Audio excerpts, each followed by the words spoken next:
நீங்க எங்களுக்கு எதை காட்ட வந்திருக்கீங்க? நாம் பார்க்க முடியாத ராஜ்யம் அது, மீண்டும் பிறக்காதவரை. மறுபடியும் பிறக்கணுமா? ஆமா. மீண்டும் பிறக்கிறதுனா என்ன அர்த்தம்? ஒருவன் தண்ணீராலும் தூய ஆவியினாலும் பிறக்கலன்னா அவன் தேவனுடைய ராஜ்யத்தில் பிரவேசிக்க மாட்டான். மாம்சத்தினால் பிறப்பது மாம்சமாயிருக்கும், அதே நேரம் ஆவியினால் பிறப்பது நிச்சயம் ஆவியாயிருக்கும். உங்க உள்ளம், அதாவது உங்க ஆத்மா, புதிய வாழ்க்கைக்கு மறுபிறவி எடுக்க வேண்டும். உங்களுக்கு என்ன கேக்குது? காத்தோட சத்தம். காத்துதான் உங்களுக்கு எப்படி தெரியும்?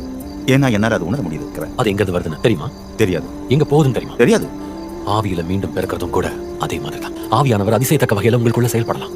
ஆவியானவரை பார்க்க முடியலனாலும் அவர் செயல்பாட்டை உங்களால அடையாளம் காண முடியும். பாரான் வனாந்தரத்துல இஸ்ரவேல் புத்திரர்கள் தேவனுக்கும் மோசேக்கும் விரோதமா முறையிட்டது. தேவன் அவங்களுக்கு கொடுத்த மன்னாவை சபிச்சாங்க. அதுக்கப்புறம் அவங்க பாம்புகளால கடிபட்டு இறந்து கொண்டிருந்தாங்க.